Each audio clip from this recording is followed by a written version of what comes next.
With so many of our friends affected by the fires in California, the rest of us in other parts of the country may feel helpless or too far away to help. Well, maybe everyone except for our asshole president. But besides emotional support, there are things we can and must do to help the many thousands of people who are being displaced, whose homes are being ravaged, or worse, people who are losing their lives. Not to mention aid and help that we can provide for those providing relief and battling the fires. How to help? Well, in times of disaster, financial donations are almost always the best way to help. But different charities have different reputations and not all the money always ends up in the right hands. So I always check out Charity Navigator before donating.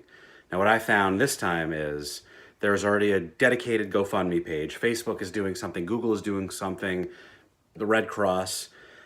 They all have contribution pages on their sites. So is the Salvation Army, as well as firefighter charities like the California Fire Foundation, the LA Fire Department, and SAVE.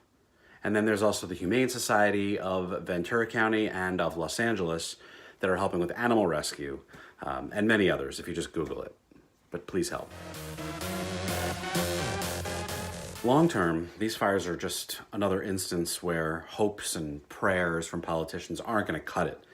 And major legislative reform to tackle climate change will help. Yes, these fires are made much worse because of climate change. So we have to look at the bigger picture too. The ink isn't even dry on the 2018 midterm elections. Heck, there are still counts and votes being counted and recounts that are now taking place, but I'd be lying if I said I wasn't already thinking about 2020. It's still an uphill battle for Democrats to retake the White House, in my opinion, but a lot can and will change between now and next year when the primary campaign really heats up, right? Late 2019. There isn't an overwhelming Democratic frontrunner. Elizabeth Warren, Joe Biden, and others, even Hillary Clinton apparently wants to run again. They all have flaws, and Trump will probably find a way to expose them in a way that rallies his base. And we've learned that the old rules in campaigning no longer apply.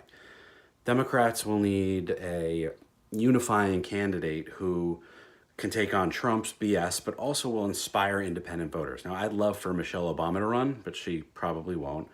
So at the moment, the one that I am putting money on, quite literally, in terms of contributions, is Beto O'Rourke. He almost won the Senate seat in Texas, and he's got national appeal in ways that others may not and probably will not. I have lots more thoughts on this, but in the meantime, who wants to buy one of these Beto 2020 t-shirts? There is no doubt now that we live in a video content-driven world. I mean, hello, you're watching me talk, for Christ's sakes.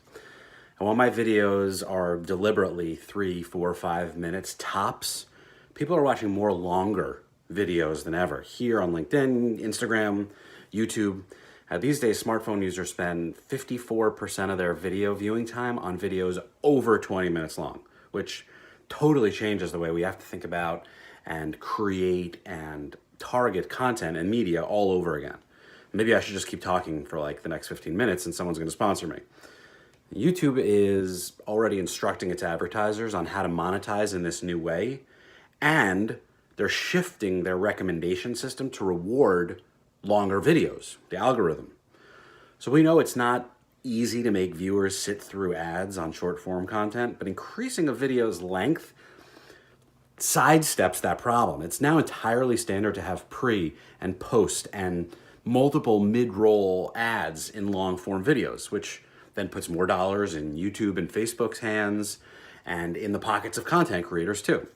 Now, of course, if consumers suddenly catch on or change their consumption patterns or revolt en masse against long video, that could punish and change everything all over again and make it disappear from our feeds, and we'll have to figure out new ways to do this. I really enjoyed being able to share some of this shit in my brain with you over these past 49 episodes. But as someone who is never satisfied and is always looking to improve and tweak the way I do things, I'm going to be adapting the format here slightly, not majorly, but I'm now going to have guests, friends, colleagues, clients, people in my network as part of the 4Ps experience, starting with the next one, episode 50. So check back later in the week for my first surprise cameos. And if you want to be a part of it in the future, there's an opportunity for you. So just let me know.